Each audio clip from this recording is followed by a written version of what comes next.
The principles which should underpin the digital realm are well established in the free and open source software community. They include sharing, the freedom to control one's own computing experiences, access to knowledge, local sovereignty and customization, and community participation. In the Global South, countries embraced free and open source software during the 1990s and early 2000s, but the technology ecosystem has changed with the rise of big tech, cloud computing, and artificial intelligence. Initiatives such as Freedom Box and Solid are a recent manifestation of the free and open source software community's guiding ethos. They attempt to re-decentralize the Internet, including social media, via projects like Mastodon and GNU Social, and provide true privacy from the prying eyes of big tech and the state. They're antagonistic to the entrenched political, economic, and geopolitical interests of concentrated wealth and power. Free and open source software should be promoted by states for use in the public sector, in combination with efforts to re-decentralize the Internet and provide user-friendly, state-of-the-art privacy tools. Privacy protections must be stronger than those included in the General Data Protection Regulation, Data Care Act, and Protection of Personal Information Act, which are not restrictive enough to protect from the pervasive and personalized surveillance of individuals and populations.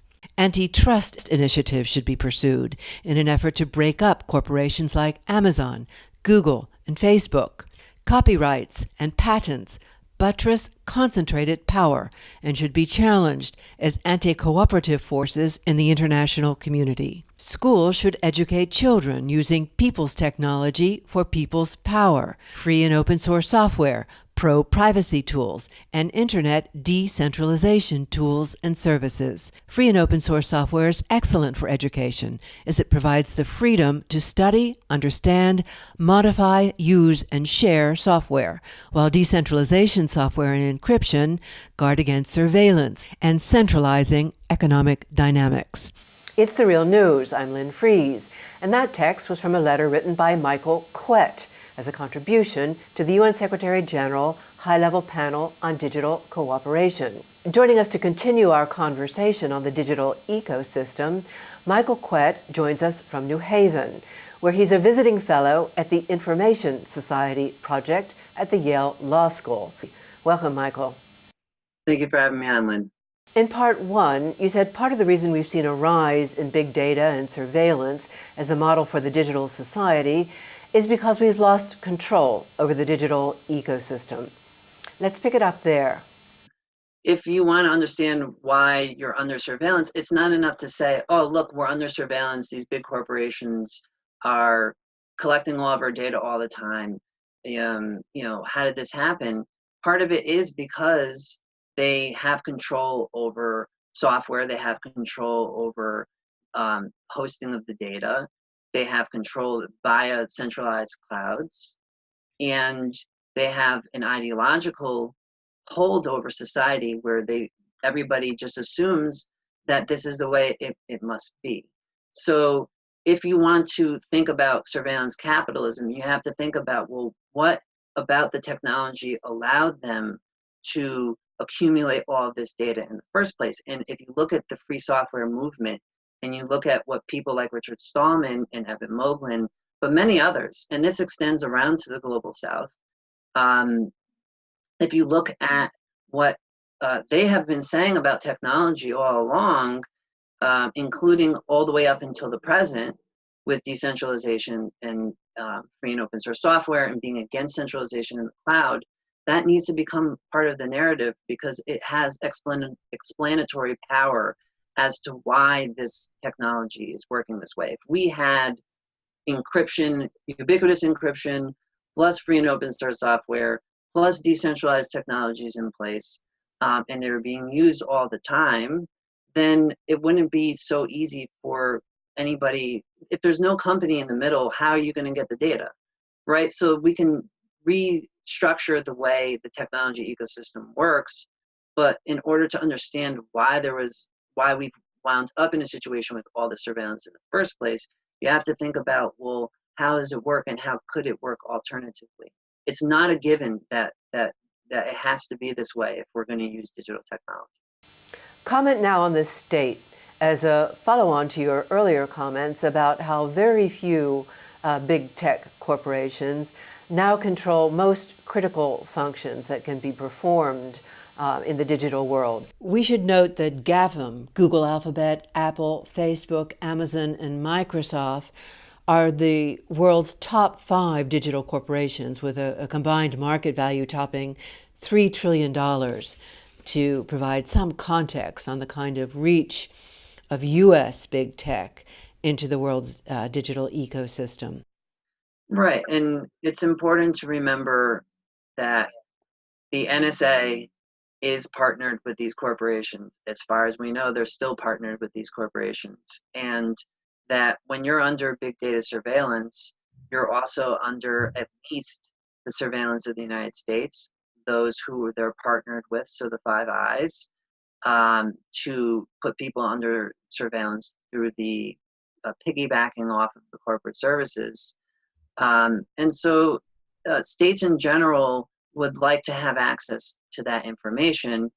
And there's really, once the data becomes centralized into the hands of organizations, third parties, usually now it's corporations, that the states have always the capabilities of demanding that they have access to that data. So it's another reason why centralization just doesn't work.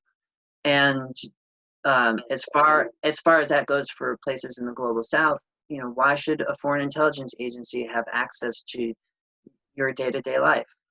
In your contribution to the UN Secretary General's high-level panel on digital cooperation, you wrote, and I quote, that we've reached a point of crisis and we need proposals that go beyond tweaking the power of big tech to do as it wishes through weak regulations, naively contemplated, or championed as real solutions to the problem at hand. Right, a regulated surveillance state is still a surveillance state.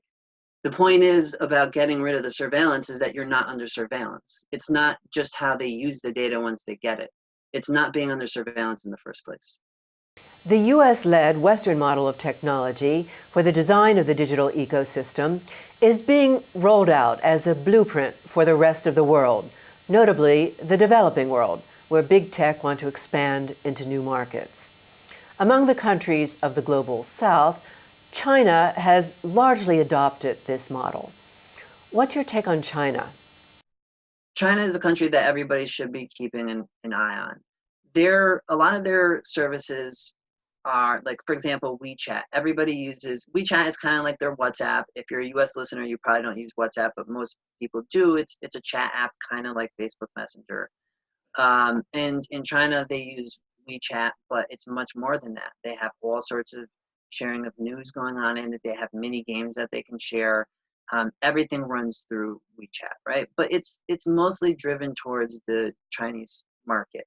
Baidu, similar kind of thing for searching. It's driven towards the Chinese market, but I believe TikTok is the one that's catching on in the West, and it's not guaranteed that their software products remain, primarily China-driven. China's also exporting surveillance technology to places like Zimbabwe and elsewhere, which is not good, right? So they do the video analytics, the facial recognition, and so on, and they're predominantly capitalist. So their impulse is going to be towards exporting their technology and trying to gain foothold into other markets. Coming from the West, it could be exaggerated. The US is overwhelmingly dominant in the global technology ecosystem. Bar none, they are the top dog. However, it doesn't mean that other countries aren't also part of the colonization process. Given your point that the U.S. is overwhelmingly the dominant player globally in the digital ecosystem, but that shouldn't be taken to mean that other countries cannot also be part of a process of digital colonialization and data extraction under the Western model of technology. What's your take on the rest of the Global South? Well, no country in world history has ever gotten wealthy when a foreign entity, a corporation or a government, has control and ownership over the core infrastructure. So it's to sit here and think that, you know, Microsoft, Google, Facebook, all these guys are just going to be the ones to provide these services, that it's going to turn out well for these countries is it's completely wrong. And so in the Global South, it's very typical for countries to aspire to compete and replicate what has come out of Silicon Valley. So in India, they might want to create their own kind of Facebook or their own kind of Tencent. And you'll see some of their officials saying those things. In South Africa, the notion is we need to compete in the AI economy, and we need to develop our own, you know, homegrown tech companies. And that's fine to do it as tech companies, but if you're just replicating what is done in Silicon Valley, you're going to concentrate resources locally. And so when you also look at things like data localism, where you're requiring that data that comes out of services are stored on servers local in your country, the question winds up becoming, well, what is that actually getting for your people? Is it going to, if Facebook can still have servers in your country, so it's not getting rid of Facebook, right? Banning something like Facebook is usually something will require, I mean, what are you going to do? Are you going to ban Facebook? It requires a draconian measure like a firewall, the Great Firewall of China. So that doesn't seem to be an option if you want to have freedom of speech in your country. And you know, trying to replicate they're just not going to compete on the big services. But not only that, some people make the case, and I think this is still right, that in more internally authoritarian oriented countries, that storing data locally can help them get access to data about their citizens. If I'm a citizen in Zimbabwe and there's extreme hostility towards homosexuality and there's state repression, do I want to be on a social network where all the data is stored locally and the Zimbabwean government can go in and get access to that data instantly? You know, why should the West have it?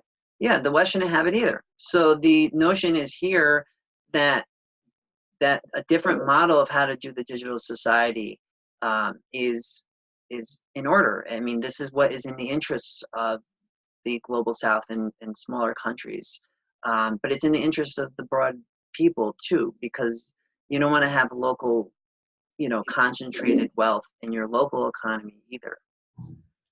You argue that for the international community to arrive at a safe and inclusive digital future, political, economic, technological, and ideological changes to the status quo are going to be needed. Briefly talk about that and give us some examples. Say for the case of social networking, what kind of technological change to the status quo would be needed there? So for something like social networking, you need to re-engineer the way it is. And for that, we have things like Freedom Box. We have things like Mastodon social networking. These are alternatively structured, Mastodon, an alternatively structured social network. Freedom Box is a device you can put in your household that will become a personal cloud and a personal server of yours that can allow people to route traffic to each other and host their own data in a either peer-to-peer way or then using decentralized servers in communities that will, instead of going through intermediaries, you're just going horizontally. So the picture isn't sent to you or to Facebook first, and then from Facebook to you, it's sent either directly to each other or in decentralized fashion. These are technological solutions that we need to put into place. And laws can be put in place to help us make sure that those technologies, the freedom boxes and so on, come into place. But if we're looking at regulations behind something like let's say a company, an e-commerce company, is sending out books to people and it's to their home addresses. That can reveal a lot about you. So you need, so this is where something like information fiduciaries and what's called the Data Care Act in the United States can come into place.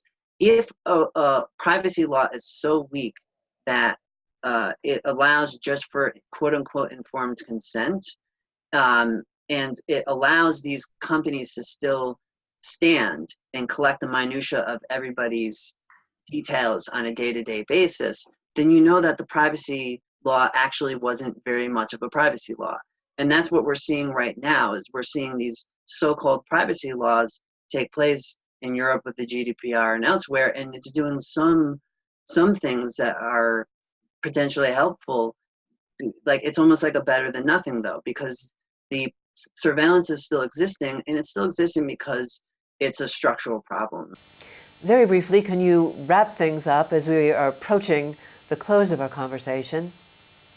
Without changing the way the technical infrastructure is of the digital ecosystem, who owns it, who controls it, the intellectual property relations, predominantly proprietary software, centralized cloud computing, and you know, making sure that we have net neutrality, we're not going to see much of a difference in the way this works. We also do need laws. We need better privacy laws than what we have being proposed right now and being implemented. And we need a social movement. We need people to get involved and raise their voices. We shouldn't expect that the status quo is going to change when there's such a grand concentration of wealth and power. They're not going to, without grassroots movement, they're not going to give up their power and wealth voluntarily or through the stroke of a pen of some laws that were crafted, you know, by Congress. It's going to take real hard work to look at the way the ecosystem works and to try to think more critically about that and to try to push creative solutions like putting free and open source software in the schools. People can grow up and think critically about how to use technology and to know, to actually be using the good stuff, the people's technologies in school systems from the time they're young. And we need a combination of technology, technological change, fundamentally the way our digital ecosystem works, as well as complementary legal regulations and culture and understanding and education in the schools in order to make to change the digital status quo so that it favors the interests of the public. Michael Kwet, thank you. Thank you for having me on, Lynn. And thank you for joining us on the Real News Network.